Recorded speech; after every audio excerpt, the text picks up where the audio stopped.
What's going on, all my fellow PC and technology addicts? Jay here with JayzTwoCents. Today we are going to take a look at a product that I've already looked at briefly back at CES, but they've made a couple of changes to, and I finally got my hand on a pair, and I'm really excited to take a look today at the Sennheiser G4ME gaming headset. And we're going to have a little help today from my friend Charlotte. I'm pretty sure it's a girl because, well, I'm the one that cut the head off. I know it's a girl. I probably shouldn't have admitted that. I decided to go ahead and use the old mannequin head as a headphone stand. Now, I could choose to copy another YouTuber who we all know and love and just start putting all the headphones on my head. But copying other people is wrong. You should come up with your own content. Because even though they say that copying is the highest form of flattery, I think we'd all have to agree that copying is just for poor people. This is really heavy.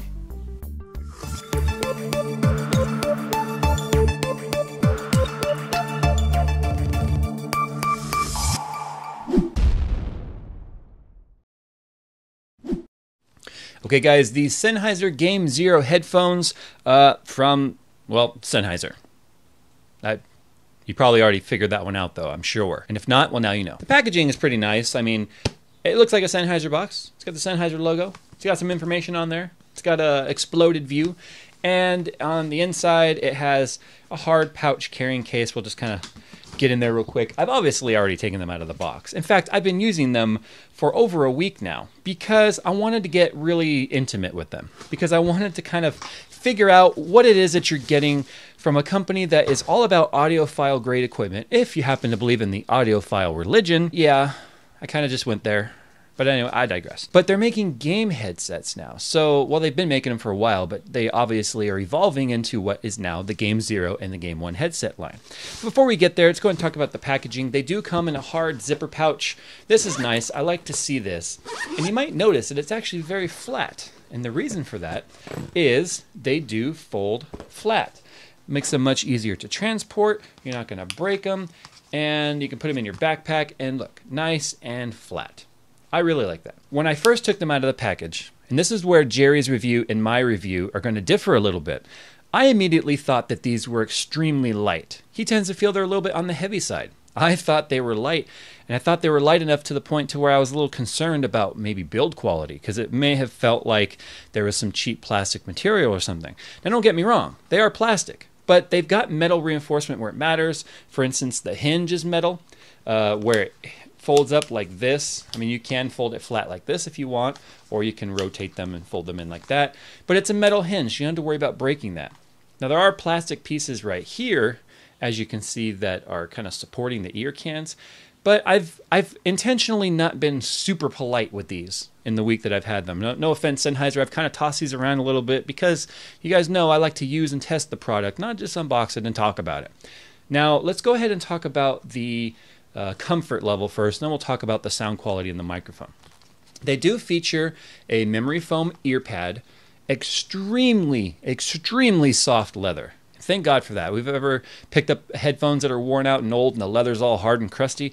I don't think this is going to happen to these. They do have memory foam on the inside, but I'm starting to get a little bit of a gripe. And I'm not sure if you can see that on the camera. Do you see how the top is a little bit more squished already than the bottom? Doesn't seem to be holding its memory as long as I had hoped. So what's happening now is over time on long gaming sessions, they're pushing in on my head slightly because it's collapsing, and my ear starts to touch the inside of where the red felt or cloth cover for the driver is. Now it's not uncomfortable. They do get a little bit hot because they are closed back. It kind of looks like a vent, but it's not. These are closed back headphones. So I don't know if the cushion on the inside is just breaking down already, but it seems to be happening a bit sooner than I would have hoped. And you can kind of see right there, they are quite a bit thinner on the top than they are on the bottom. Because when I put them on, as you can see, there is more pressure right here than there is down on my cheek. I'm not going to go ahead and ding them a whole lot of points on that because they don't really seem to have started to squish any farther than this. And they tended to do that kind of right away and then sort of stayed there. Maybe they're holding shape to my head. I don't know. That could be the case. They do have a volume knob right here on the side, which is nice because sometimes when I'm in a game, if it's really loud and I don't want to reach over and turn down my amp or something, I can just turn this knob, which is really comfortable or easy to access instead of fuddling and fiddling around with knobs somewhere. The cool thing is you may notice that the ear can is actually an oval. It's not round because, let's face it, As much as I love my Munitio Pro 40s, they are round ear cans. Now, this isn't a headset, but we're going to use this as an example. They're round, which means they sit on the ear. They sound amazing, but they start to get a little bit tiring, pushing in on my ear flaps, my wings right here, my Dumbos. These fit 100% over it. And if you notice when they're on, if I turn my head, they also are at the right angle, like your ear. Your ears tend to angle back. They match that angle. So they're extremely comfortable. They are completely around the ear. They're making a seal all the way around my ear, which gives them really good sound, and we'll get into that in a minute. Not into a minute. I don't know if you can go into a minute, but whatever. I tend to get on these little rants every now and then. Now, when it comes to the looks of them, they're not sticking out on my head looking all silly. I don't look like I'm, flying some airplane, even though these do share heritage for some of their aviation headsets. In fact, this kind of a design from the ear cans is actually taken from their line of their aviation headphones. They're nice and low profile. They have a nice contour curve to the top of your head. The hinge doesn't stick out all wide that the Corsairs looked really, really stupid. I hated those. And they're nice and narrow, so you can see they're pretty low profile. Unfortunately, the cable, when I turn my head, it gets caught up on my shoulder. And since I have a 3-monitor surround system, when I'm turning my head, that tends to bother me because when this cord hits my shoulder, the sound travels up and makes a reverb sound in the can. You can hear the cable, much like cans on a string. How you can talk into a can on a string and you hear it on the other end? Yeah, sound travels up the cable and into your head, and it's really annoying. Not really sure how they could combat that, though, because the cord has to come off somewhere. So it's not really a negative. Happens to almost every headphone I've owned. Just saying that these are no exception. Okay, sound quality. You're just going to have to do the best you can to understand what it is I'm telling you, because there's no way you can hear it, obviously. Now, the bass on these, I'm going to be honest. When I first plugged these into my computer and my iPhone, I wasn't very thrilled. In fact, I thought that the sound kind of sounded flat. The highs were crisp. The mids were good, but they didn't have any real bass to them. Tried it out on my iPhone, tried it out on my iPad, tried it out on the computer, and then I went and looked at the specs. And these are 150 ohm impedance. And if you don't understand what that means there's a lot of resistance in these drivers. So that means they are power hungry. That means little devices like iPhones and iPads and tablets and things, they're not going to have the oomph to push these like you need. And my motherboard, because I use onboard sound on my ASRock Z77 OC Formula motherboard, does not have a headphone amplifier built in. So that's why the sound was really flat. So I went out and I picked myself up a Mayflower ODAC amp combo, plugged it in, and holy shit, did these things come alive. The bass was booming, but it wasn't overbearing. It was tight. You could feel the drivers moving back and forth. In fact, it really started to feel like it was creating a vacuum inside the can because it makes such a good seal. And because of that seal, you get amazing sound quality. It's just unfortunate that I really can't use these with if I want to travel on an airplane or something now, because they're just not going to have the oomph that I want. Now, if you are just plugging this in and doing gaming on your computer, yeah, it's not bad. In fact, I did a bunch of iRacing with these, did a bunch of Battlefield with these without the amp, and it was just fine. The only place I really noticed it was lacking a lot of that drive behind it was when listening to music, specifically bass-heavy music. Punk doesn't usually have dubstep, pop, rap, a lot of music that has bass or any sort of, even rock or metal that has a nice heavy bass line, you're not going to feel these as much unless you're getting the power to them. And that's where the 150 ohm impedance on these is a little bit of a disappointment. I would have liked to have seen these be more universally capable and compatible with the systems that these are going to be hooked up to. Chances are you may be hooking these up to a motherboard that does not have a powered amplifier for the headphone jack. Now, at the time of filming this, these are MSRPing for $279, so they're not on the cheap. Now, if you've got to go out and buy an amp on top of that, it makes them a little bit more expensive. But I am going to say that the sound quality of these are absolutely superb. I really, really found what I feel are the headphones that are going to be staying on my computer for gaming, because the sound quality is great. Now, they're stereo. They're not 7.1 or 5.1, but using the Razer Surround Simulate, they actually did really well, and I'm very impressed with these. I truly am. Now, being that they are a headset, clearly they have a microphone as well.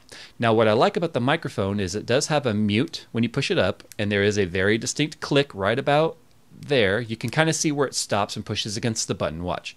Right there. See how it stops and doink, there's a switch right there.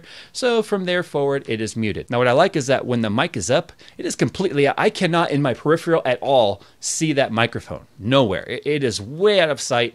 And I like that because some headphone mics tend to just kind of stick around slightly in your peripheral and it can be very distracting. These don't do that. And I'm very, very happy about that. Now let's go ahead and talk about the microphone. The microphone does have rear rejection and noise canceling built in. So if you use these in a very noisy environment, which gaming environments tend to be, if you're talking on some sort of a VoIP, you're not going to be having a whole bunch of background noise, and they actually work really, really well. And Jerry's video was proof of that, considering just how loud his room is with the air conditioner and all the fans and all the computers and the 3D printing going on. My room is pretty quiet, so you know, it's not going to be a whole lot of noise cancellation to be able to show you, but I am going to go ahead and plug my microphone directly into the camera right now, and we're going to see just how these sound completely raw, taking the computer and the motherboard interference out of it, and seeing how the mic sounds when it's hooked up directly to the camera. Okay, so now we have the microphone hooked up directly to my camera, my Canon T2i, and I have a fan. I actually turned a fan on. I have a fan blowing directly on me. I have no idea what this sounds like. We're going to find out when we do the playback. Maybe it's garbled, maybe it's not, I don't know. What I did notice though is I had to turn my mic gain way up in the camera because this microphone does seem to want a little bit of power with it as well. But on the computer, I've been talking to people on Skype with it. They've said it's very, very clear, and I have no complaints about it. So guys, this has been JayzTwoCents bringing you the Game Zero Sennheiser gaming headset from Sennheiser. Remember, it's G4ME, not game G-A-M-E, it's G4ME. The 4 is like an A, kind of turned a little. Anyway, you get it. So I'm going to get on out of here, guys. Follow on Twitter if you want to chat about anything tech related or just shoot the shit. And make sure you guys open up the description down there. There's some information down there about discount codes and, you know, Amazon support links if you guys want to help the channel through that. But, you know, as always, I appreciate you guys watching my videos for whatever your motives may be, even if it's just to hit the dislike button, because that's okay too. I love your dislikes as much as I love your likes. So I'm going to get on out of here. I will see you in my next video. Hello? Hello in there? Is anybody in there? Hello? Okay, let's do the video. Oh my god, it's in my eye. It's in my... Haha! Don't say it. I don't want to have to... Don't say it, guys. Don't say it. Please.